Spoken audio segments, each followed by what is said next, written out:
Welcome on board the program Nature's Corner, which comes on the airwaves of High Television every Thursday, beginning 3 p.m. to 4 p.m. And today, of course, is another interesting time for us to talk about one interesting topic about the environment. Of course, I'll call it interesting because every environmental topic affects our lives in ways in which we do not recognize. But of course, my experts and guests are here every Thursday to educate you and remind you how important some of these environmental facets are to our everyday lives and livelihood.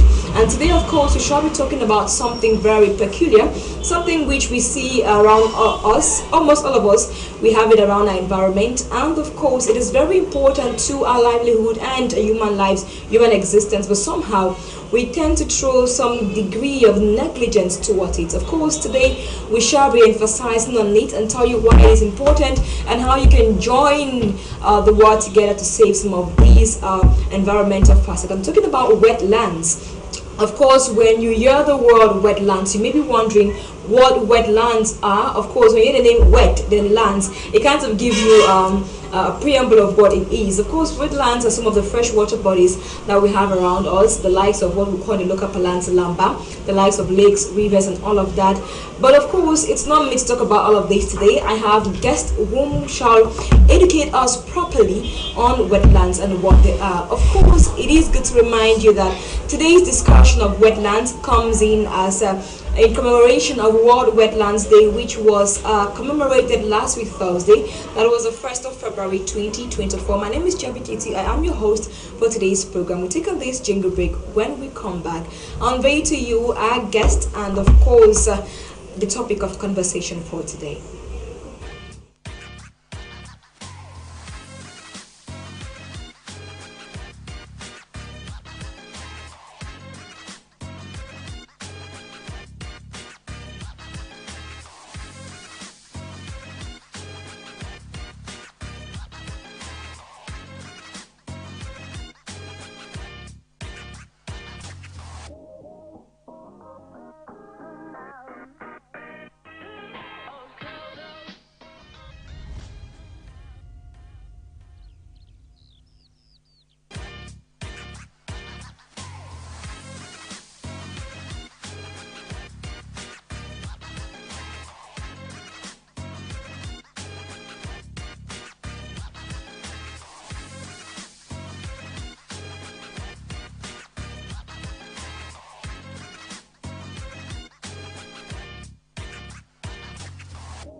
Welcome back, ladies and gentlemen. You're just in time to continue the program. If you're just tuning in and wondering what is going on over the airways of High Television, the program on board is Nature's Corner, which comes up every Thursday from 3 p.m. to 4 p.m. and of course with aims of building an environmental conscious population, of connecting you more deeper with the environment and telling us more reasons why we have to preserve this precious process that we find around us. And today we are talking about Wetlands Day, which was commemorated on the 2nd of February 2024. And of course, today we shall be talking about how important is it and some of the threats that it is facing, and how we made two experts on the house, environmental experts, whom shall be talking to you today. Of course, I say ladies before gentlemen, so let me strictly follow protocol. I have this seasoned environmental expert here with me in the house, a magnificent lady who has been striving the cause of environmental protection for quite a while, and of course she works with Minedet Southwest, that is the Ministry of Environmental Protection and Sustainable Development, Southwest Regional level. I'm talking about the one and only Linda Asiwi Asaba. Good morning, good afternoon to you, Linda. Good afternoon. How are you doing? Great. How is the sun dealing with you? Because it's dealing with me quite already. Right. Some people will say climate change. Yeah. Anyway, this time it change of season anyway. It's good to be here. All right. Welcome once more. Thank you. And of course, I move over to the gentleman I have right here with me, another seasoned environmental expert who have been working within the fields of climate change for quite a while, a long time now, and of course also working towards mangrove protection, especially within the Tico mangrove area. He is one of the founders of Kwa for Change Solutions, a non-governmental organization right here in Bowie. I'm talking about Mr. Henry Kwa. The second time we're having you on board. Welcome. Thank you so much, JABI. It's always a pleasure to be part of this very important program, Nature's Corner. It is good that we start building a community and a country where people care so much about the environment. So it's a pleasure to be part of this very amazing program. It's a pleasure to have you two once more to talk about the environment. Now let me start with you straight. Today we're talking about wetlands, World Wetlands Day, the importance of wetlands to human lives and the ecosystem. But just before we jump right in on the importance of these wetlands, the population might want to understand what wetlands are. And as an expert, maybe you want to drill them on what wetlands are. Okay, thank you very much. When we talk about wetlands, they're just an area of land that is kind of covered with water. It could be completely covered with water throughout the year, or water is kind of very close to the soil or within a particular period of time. So we consider those areas wetlands. Like for instance, you could have wetlands that occurs along the coast. We call them coastal or tidal wetlands, or those that occur very deep inland. You can call them inland wetlands. All right, thank you very much, Mr. Kwa. Now, when we were in secondary school, our teachers always used to say, teach and give examples. Yeah. So let me bring you now to the lady with us in the house to give us examples of wetlands within a local context. Linda, you work within the Ministry of Environment and Nature Protection. Of course, maybe you're much more familiar with some of the wetlands we have.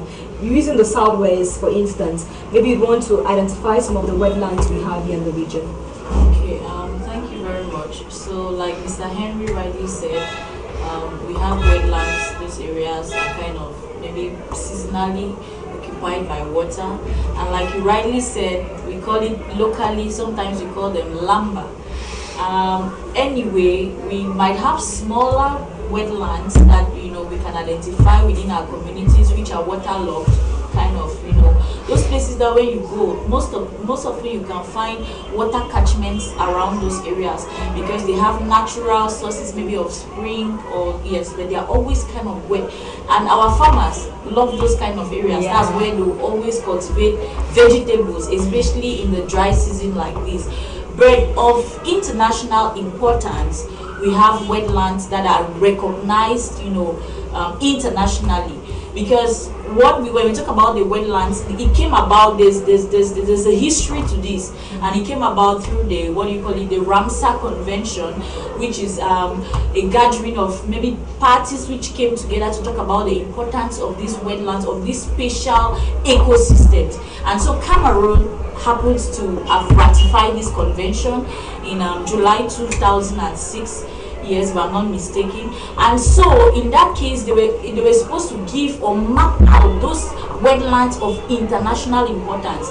Here in the Southwest region, we are lucky to find the Lake Barombo Crater Lake, which is actually one of those wetlands. We have the Rio de Rey. So when you're going from which cuts across, goes right to Bakassi and all of that, especially through that track, we have all the mangroves ecosystems, which happen to be one kind of wetland. Yes, so we have wetlands. They could be marshy areas. They could be areas where you find mangroves. They could be rice. They could be natural or artificial. All right. So even rice paddies, for example, where rice is being grown, you realize that those areas are always swampy or kind of wet. Those are sometimes they are man-made wetlands also. Even ponds. There are some ponds that are actually made or water was channeled there by humans, and so in the Southwest region, according to international importance, we have the Lake Barumimbo and the Rio de Rey, those are the wetlands that we have of international importance. All right, thank you very much. Let me get back to you, Mr. Henry. Linda has mentioned something which is quite striking, that for instance, what the local population knows the most is lamba, and our farmers love it because it is a fertile ground for agriculture. But aside the agricultural purposes, aside them planting vegetable on these or on some of these wetlands, how important is wetlands to our human lives? Yeah, thank you so much. Yeah, wetlands. She talked about people, the Ramsar Convention. This tells us how much the wetland is to humanity. So the wetland has so much to offer when it comes to human beings' existence on the planet. Like for instance, it is a home to so many habitats. Wetlands are home to some of the most charismatic wildlife species that we have. We also use wetlands for touristic purposes. Like for instance, around the coast we have those wetlands where tourists can go visit and do stuff like that. So it is a very important touristic site. It also offers us an area of culture. You know, some communities go to wetlands. They reserve some particular forest around the wetlands to do some of their cultural activities within those areas. And when it comes to in concept of climate change, wetlands are also very important when it comes to helping the human beings to be able to mitigate and adapt to climate change, because wetlands are some of the most critical carbon sink. What we call about carbon sink, it means that they have the ability to store more carbon dioxide than any other ecosystem in the world. So these are just some of the most critical importance of wetlands that we have. I think in the course of the program we are going to expand. Madam Linda mentioned some of the critical wetlands that we have here in the southwest, but I would like us to expand to look at some of the most important wetlands that we have even in the far north region of Cameroon, like the Lake Chad basin has one of the biggest wetlands that we have. If you go to the west region, we also have the Sancho wetlands. It's one of the biggest wetlands that we have. And if you go to the Indian, we have the Indian creeks, which are some of another very important wetlands that we have in Cameroon. So those are some of the wetlands we have, and we have to really protect them. Of course, we have to protect these wetlands because they are important to us. And speaking about importance, there is one aspect of us Cameroonians. If it does not concern cap, we don't want to hear. Am I lying, Linda? Okay. If it does not concern cap, we don't want to hear. Now, speaking about the importance of these wetlands in a more realistic manner to us, to the people watching, the reasons why we should protect it. We know that one of the vital aspects of wetlands is that they contribute to both health and our livelihood. Maybe you could expatiate it, given some examples of some of the wetlands we have around us. Exactly, and that draws us closer to the theme of this year's celebration, which is wetlands and human well-being. That is so peculiar. Why? Because, you know, we cannot survive without wetlands. I don't know how to put it, but that's one truth. Why? Fishing activities around wetland areas. If I talk about Lake Barumbi, you know the species of fish, the kind of fish that, you know, people can actually harvest from there. We have a lot of species. We have some unique things. Bush meat. It's like they like that environment around wetlands. Okay, I think for example, I used to travel to Bakassi to work. And sometimes around those areas, that's where you find monkeys. I'm sure hunters will get a good catch when they move to these areas. Oh, we have them also in the forest, I'm not saying so. But around these wetland areas, we have all of these species. In the Bakassi Peninsula, for example, we have different variety of fish. Talk about birds, talk about, and these are all things that we need for our daily consumption. I'm sure, JABI, you don't want to eat without fish. No way. Like you don't. when you eat without fish, like the food is not complete. There are no obstacles to it. Of the crayfish, which even if you don't have fish, you can manage crayfish. So that's just to tell us. I was talking about the rice paddies, and then do you know how many families consume rice per day or per month? Or it's like rice is kind of the what do you say? This is the last option. What the last option. Like when every other thing is going to fail, rice will not fail you because you will consume rice. That's just to tell us how important these wetlands are to us. Also, there are a lot of medicinal plants that come from those areas. We have a lot of people who prefer to go now we're in the dry season, and we're moving to the heart of it, of course. there are some plant species or medicinal plants that have actually disappeared from the normal environment, like close to people. But if you go for Meximan, they will go right to the forest. That's where those places, especially those areas that are really wet, that's where they go and get the harvest for what they need. Yeah. And the price is also changing, because if it tell you the way you walk over go enter with that bush, that's just to tell us that because of the moist nature, you will always have things fresh around there. Yeah. When every other thing fails, you go there, you see only bitter leaf. They tell you they grow bitter leaf in the heart of the dry season, or vegetable conjama. You will not believe it, because there's something unique about it.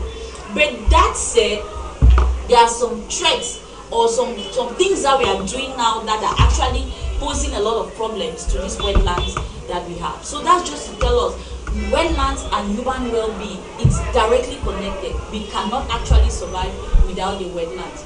Yeah, there are some threats that we humans are posing to wetlands. Of course, we shall talk about that. But just before we get to that, Mr. Henry, you have been working towards the Tico mangroves. Yeah. Let's look at the example of the mangroves, for instance. You have been working towards conserving these mangroves within the Tico maritime area. How important are things like mangroves to us? What is the need to hammer on their protection? Thank you very much. There is a research that confirms that 1 in 8 persons depend on the wetlands for survival. So when I was walking across the Tico, Limbe, and even to the Indian mangrove areas, you realize that you see women so many times in the mangrove. They are picking some species of snails. They call it periwinkle. Okay. Yeah, they make a lot of money from this periwinkle. They actually pick these things and take them to Nigeria, and they make a lot of money. Just imagine that there is no mangrove. When there is no mangrove, there is no periwinkle. And you also see a lot of people doing fishes within this mangrove. If the mangrove is not there, if the water is not there, this livelihood will disappear. And just imagine where these people will go to. Poverty will kind of skyrocket. And when people don't have the source of livelihood, they will start, getting involved into other illegal activities which will not be healthy for our nation. Like they start becoming violent, they start becoming people going to the street, maybe protest, steal, and stuff like that. So these mangroves, these wetlands are so important, so much that everybody must be part of these wetlands. For instance, we're talking about climate change. The impact of climate change is becoming so severe along the coast, so much that if you don't protect these wetlands, the impact will be so severe on the people. Like we talk about the mangrove. Mangrove actually protects the coastline from being eroded so fast. It also helps slow down the speed of the violent storms that are increasing because of climate change. So even the flooding that is becoming so much is being contented by the wetlands. So they help in reducing the way water can actually overflow its banks. So wetlands become so important for protecting us from climate change and also supporting livelihood. So in essence, those who live around the vicinities of Tico and Limbe, that have those coastal communities, Mr. Henry is saying some of these wetlands, like the mangroves for instance, they help or prevent the water from overflowing its banks and reaching our communities, causing flooding and all of that. So you should go to these mangroves every morning and say thank you to them for helping you not receiving too much flooding, or not witnessing too much flooding. But of course, we are not doing that. We are doing quite the opposite, as Linda earlier mentioned. So I wanted to go into details. What are some of the things in which we are doing that are posing a threat to the wetlands we have around us? Okay, so we are doing a lot of things that are negative, that are not friendly to our wetlands. Just in addition, I was going to give a glaring example. Sometimes we're going to give the practical examples that people can visualize what we are saying. These mangroves, working in the Bakassi Peninsula, there are almost 5 subdivisions, and there is a project under the Ministry of Environment as the project for the participative integrated ecosystem management for post-conflict ecosystems. There, is to conserve the biodiversity in this area. Going through all those 5 subdivisions, one of the most susceptible is Idabato. Okay. When you get to Idabato, it's so, what I say, open, because all the mangroves around the shores or the coastlines have been cut, have been good at, I don't know if it's good at it or kind of. That is an issue of development versus environment. Because people use the mangroves at the same time for fish smoking, which is good. It has one unique flavor that it gives to dried fish, you know, when you smoke the fish. And that's what the people use. But it is so, what do we call it? The kind of over harvesting. Yeah. So people have cut it. They just use over exploitation. Sure. All the coastlines around Idabato are all chopped off. No mangrove. And every day we go there, the rate of encroachment of the sea into the area is increasing. Yeah. The last time we went there, the buildings we saw, this time, not long, like 2023, I'm sure around November or September I was there, and it's like it has gotten to almost the 5th house from the one we made the previous time. Just in line with that, this on 1st January we were there in Idabato, and we saw a former military building that has been consumed. That building used to, the last time we went there, the building consumed used by to be water. intact, and now water has chopped it up, and the water is even threatening to enter into the, every other place. That's just to tell us the severity. And Idabato is so risky. If the boat driver is not sensitive enough, you will drown.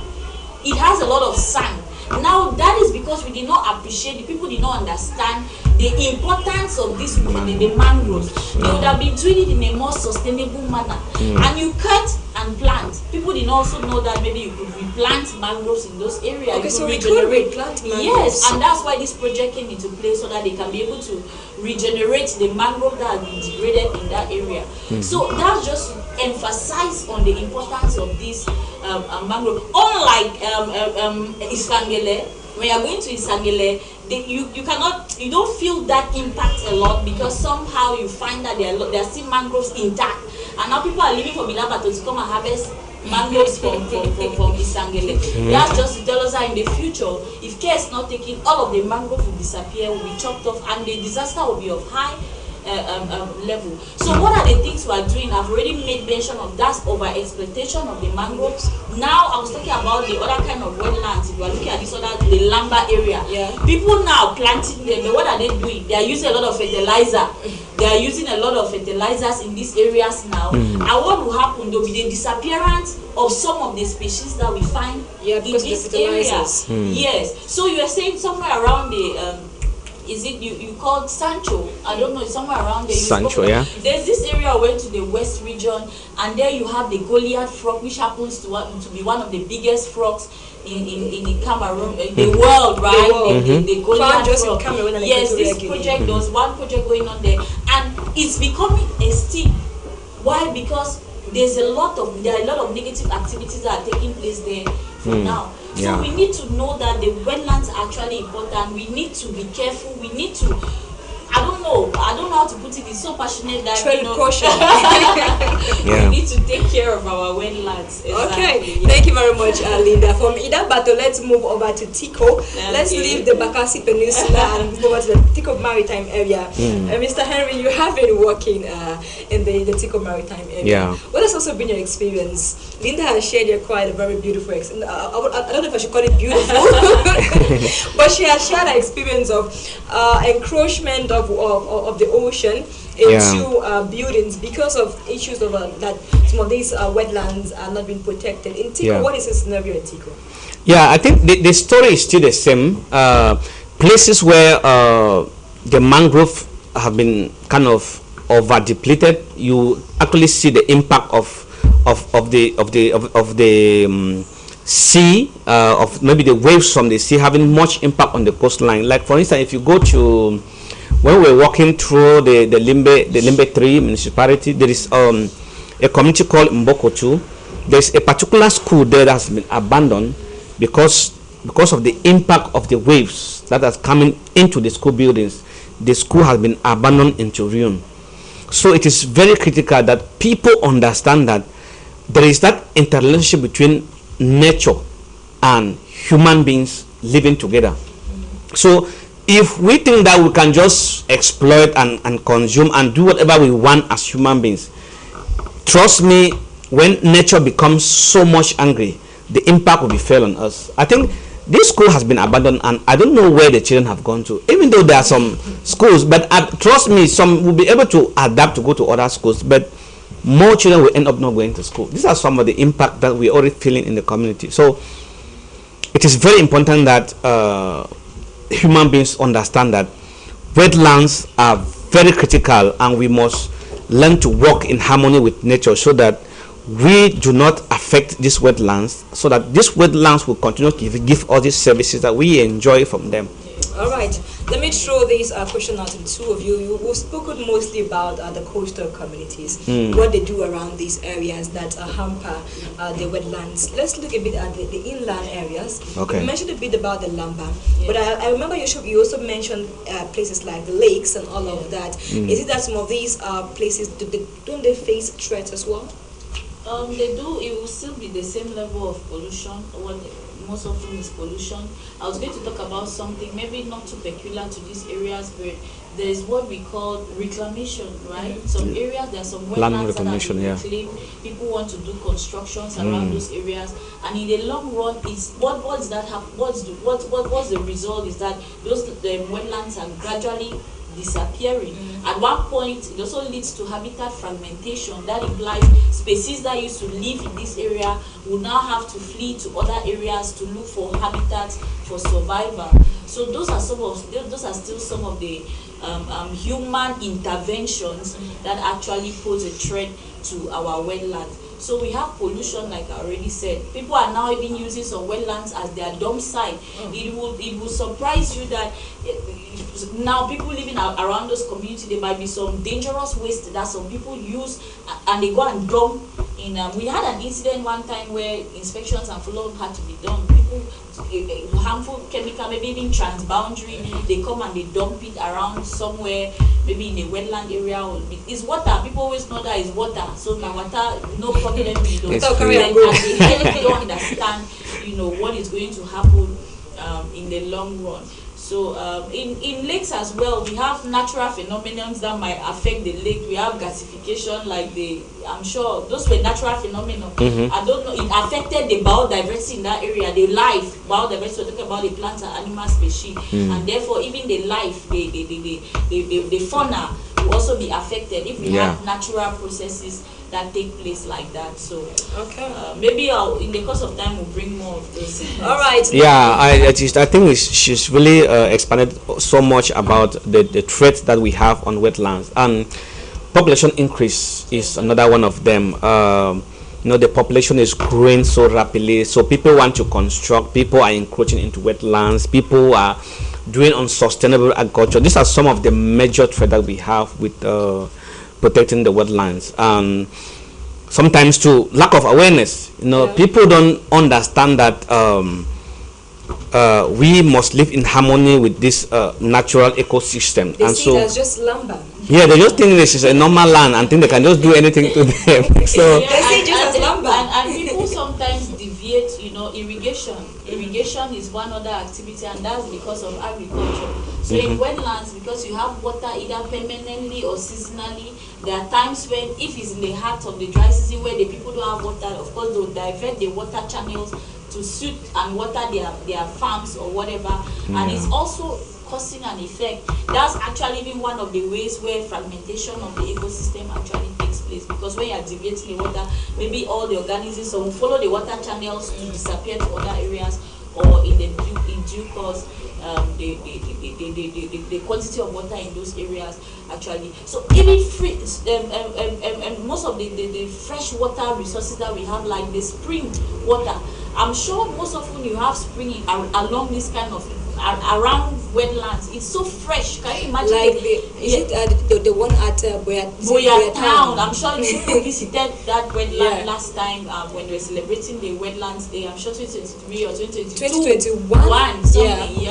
So people could see see, and everything around there was green and fresh, and it's so, the environment is so refreshing, you know. So those are some of the things that we should also take into consideration. All right, thank you very much. I'll just give a simple example just before we take on this jingle break. I want to give an example of where I grew up in Likumbatiko subdivision. In Likumba, there's a particular quarter 8, known in the local parlance as Bakwad. That was a typical area for what we want to call the good lambas. When we were children, people planted vegetables there a lot. But now, if you go the whole of quarter 8, it's filled with buildings. All the mangoes around it, the mango trees that we used to enjoy, they have been destroyed and has been reclaimed with buildings. All the lambas, it is difficult now for you to see lamba around that particular area. Even not going too far, when you reach my 16, that my 16 river, the river just beside that bridge. I remember when we were children, that water used to be very voluminous. And it was very voluminous even during the dry season, but now even during the rainy season you can hardly see the volume, because we have expanded it and we are building houses, we are shifting it too close, and maybe one day you may want to come and it's no longer there. So we want to always benefit from the ecosystem services provided by nature on these wetlands, but we are not ready to take care of them. You know, it has to be a win-win. Like I was talking about the mangroves, that's why this project is coming up. People in Tico, mangrove wood happens to be the best quality of wood. I was talking about fish smoking, but even for normal wood, because so what will happen is that we need to know now, we're raising the awareness that mangroves can be replanted, they can be regenerated. You can create mangrove nurseries and regenerate in areas that are degraded. Last time I was in Tico with one NGO, I'm sure Linat, we worked there in some areas where the mangroves had been hugely fell down. So what happened is they actually had nursed mangroves and were able to replant in those areas. That's what we need to do. So I want to, like we say, you cut one tree, you plant, now you never plant one, plant 5. Yes, plant more. You cut 3 and you plant 5. So interesting conversation going on right here in the studio. Ladies and gentlemen, you're on to Nature's Corner over High Television, and today we're talking about wetlands, the importance of wetlands and how to preserve it. Of course, this is in view of the commemoration of World Wetlands Day, which was observed last week. That's on the 2nd of February 2024. We've talked about what wetlands are, given examples in Cameroon like the Lake Barrambi, the mangroves around the coastal areas, and of course we've really talked about the importance of wetlands to us and the activities that we do as humans that threaten or pose a threat to these wetlands. Let's take on a jingle break. We'll come back. We should talk more about how to preserve these wetlands even the more. Or rather, not a jingle break. Let's go visit other environmentalists and hear what they have to say. We have Shimo Trust and Akopita, who were here as guests last week. This is what they also had to say as concerned to wetlands. We'll start with Shimo Trust, of course, an environmental journalist, and then we'll move over to Akopita, an environmental expert and conservationist. Okay, wetland. So wetland face a lot of threats, and the particular one that is very noticeable is reclamation for construction and agriculture. If you go around here, you see a lot of wetlands areas that are being reclaimed for agriculture. And when they are reclaimed, the species that live from this area, they practically leave the area. Another threat is deforestation. This one is peculiar to mangroves areas, and they are deforested for fuel wood, and other uses. And this is very devastating to the ecosystem, given that, for example, mangrove ecosystems, they are very critical in breeding fishes. They act like a breeding ground for fishes and the rest. So those are the two main threats wetlands. How to protect them? Well, generally, I think that sensitization of the local communities is very critical in conserving them. We have to let the local communities know that these places are very, very important. And if they know that these places are very important, in, for example, fighting against climate change, they will not destroy them. I think that the government too have to put in very tough legislation in protecting this wetland. There are, but then the the law enforcement is very poor. So the government has to take the responsibility in making sure that people don't encroach into these wetland areas. Thank you. The importance. Okay, thank you very much. Wetlands are normally locally called wet areas, like from the name wetlands, and so involves what we call locally a lamba, and all these areas where we have a stream passing and then we have the shores. So generally we call all of these areas wetlands. They are wetland ecosystem. Of course, they are very important because they harbor a lot of species of biodiversity, and also they support a lot of this life because they serve as primary producers. You have a lot of green plants there that capture carbon and of course fix food that other species will depend on. How does wetlands benefit us as humans? Wetlands benefit us humans in several ways. First, they serve as a source for water for us, and also they support some of the species that we depend on. Of course, we get even fishes from these areas, like the mudfish, especially in this kind of area. There are a lot of other animal species that we consume which harbor or live in this area, and like I said, they serve as primary producers of food in the ecosystem. Outside the corridors of Moliko, we come back to the corridors of high television, and of course thank you very much Shimo Trust, one big environmental journalist, and of course Akopita for gracing our screens this afternoon to talk about wetlands. They to chip in the little you can and to add to what our guests have been saying right here in the studio. Welcome on board, ladies and gentlemen. You're on to the program Nature's Corner, and we are still here, of course, slowly but surely. Soon we shall be wrapping up the program, but we still have some few minutes left, and let's use these few minutes left to tell you how together all of us can join muscles together to fight or to preserve wetlands with the little things we can, because it's not much, Linda, is it much? It takes little effort, and the right. So what are some of those little efforts it takes? Number one, it's some days they always say that maybe because we don't have the right information, that's why we do the wrong things, right?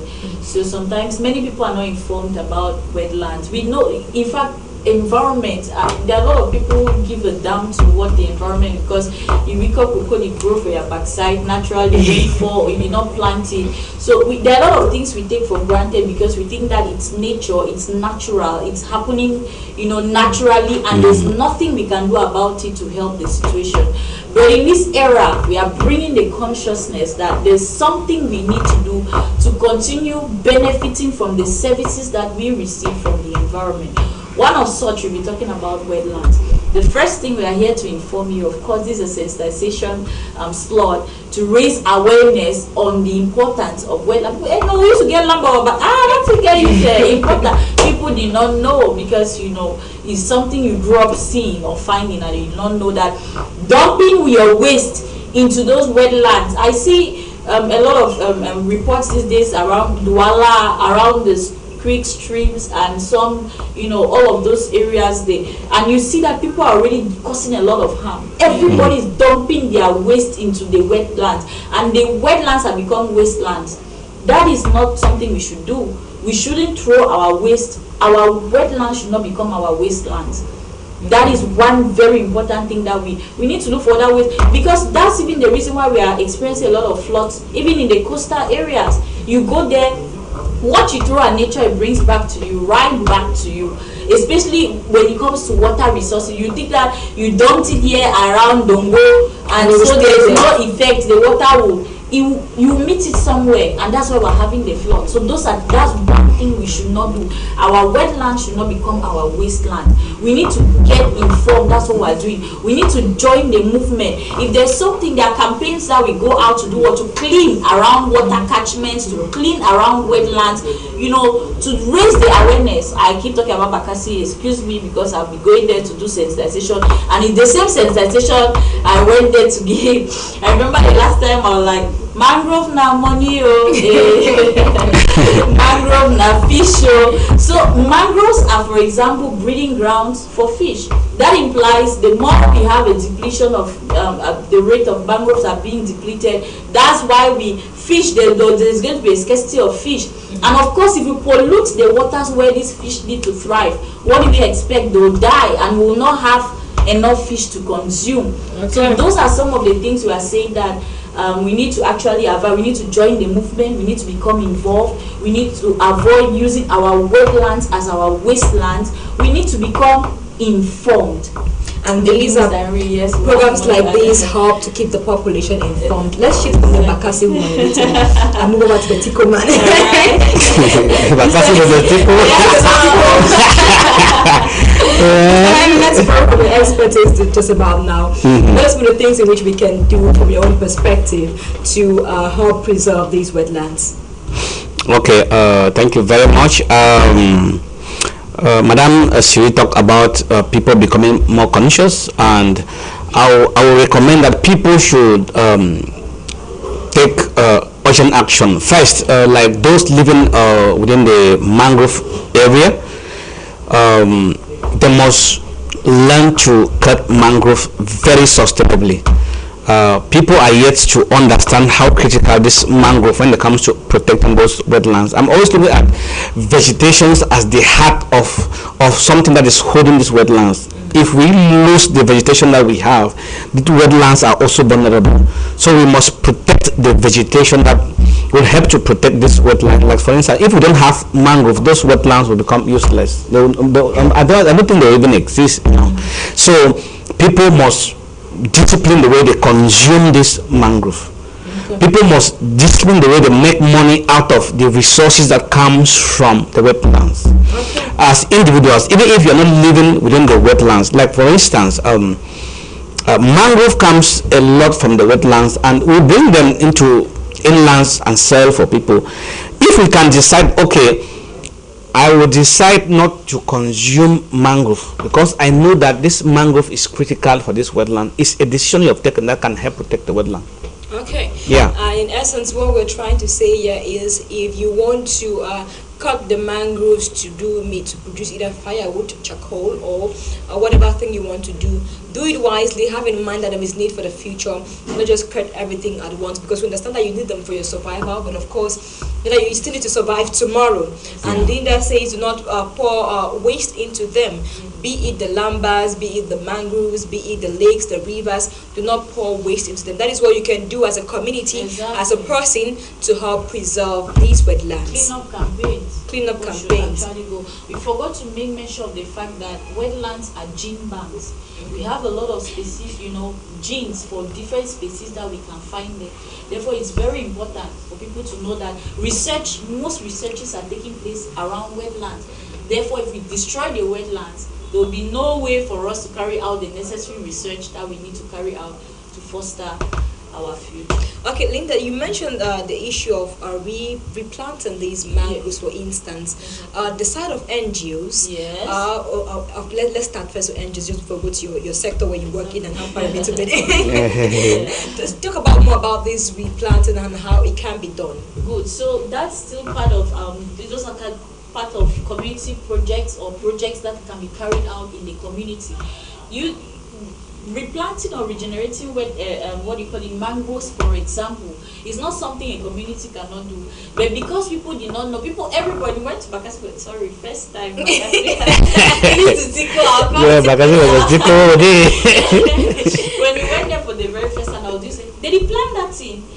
No, it grow one. Of course, the way the propagules are naturally grow, it has the ability to just fall down and grow naturally. That's why in some areas you see them regenerating naturally. But to increase the the number of what do you call it, what we have in the nursery, we can decide to pick up all those propagules, assemble them, create a nursery. You need the same soil that comes from the mangrove area, and then you just plant them. That's the same thing you're doing. If you have polythene bags, all right, but if you don't have need for, just put them like that. At the end, you can root or fruit and take it now to the areas where the mangroves are degraded or have been cut down, because there's a degradation. It can naturally, maybe because of a lot of climate change, while I was talking about, maybe because of natural phenomenon, it can actually degrade. So we're saying that communities can also mobilize themselves and take such actions through the intervention of NGOs and the government, of course, supervision of the government, of course. Exactly. So like the project we're talking about, the Binesma project, is a project that is funded by Jeff, and it's under the Ministry of Environment, Protection of Nature and Sustainable Development. So it's taking place there, and there are successful projects that the government had actually carried out, like in Mwanko. There's a reserve there, there's a mangrove reserve, and that's what they are trying to do in Bakassi, to create a national park where where some demarcation is going to be done of the existing mangrove. They will leave that for the community, then they will leave that which has to be protected. Why? Because of the importance, because this place as a hot spot, because there's because of the importance that is attached to this particular ecosystem. So that's what the government is actually doing. Yes. All right. Just let me get now to you, Mr. Henry. Linda has mentioned she cut me short though. I was just about to ask what the government is doing as well to protect these wetlands, and she's answered. Now you're itching to say something. She talks about the manual planting of mangrove. Throughout our project, throughout TICO and Limbe 3, we'll be talking about community-based ecological mangrove restoration. It's one of the most effective ways to restore mangrove, where you don't need to start going to plant mangrove, but you just need to work on the factors that actually lead to the depletion of this mangrove, so that the mangrove themselves will degenerate themselves naturally. So people should work on the mangrove drivers. What is actually causing this mangrove to disappear?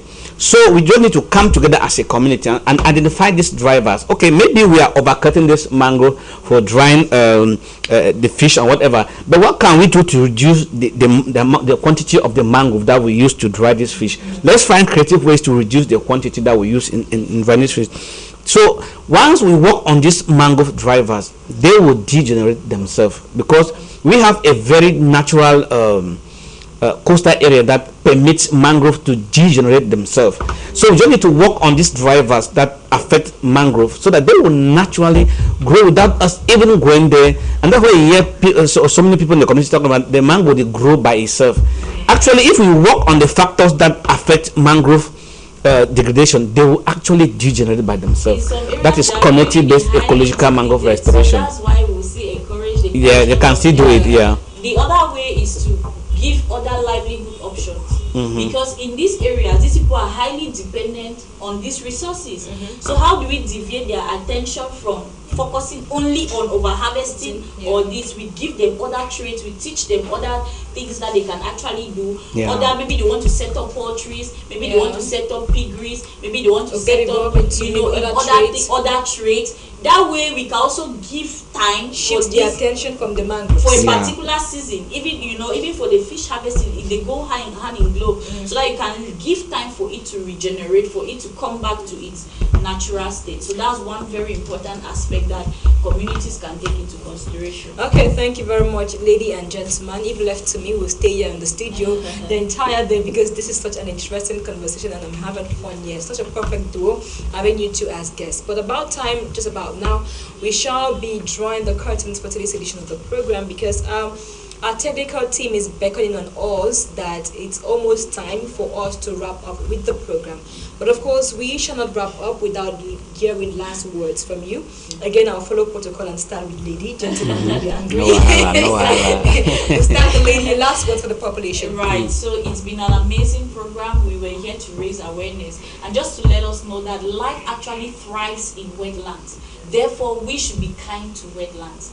That is my take-home message. If the theme for this year says wetlands and human well-being, that's because there is so much importance that is being attached, to the wetlands and the ecosystem services that we have. We benefit from this particular unique ecosystem. So life thrives in wetlands. Therefore, let us be kind to wetlands. Okay, life thrives in wetlands, so therefore let us be kind in wetlands. Let's see if Mr. Henry can also come up with a nice quote. This is not it, but it is also valuable versus wisdom. Mr. Henry, let me get to you now. Yeah, so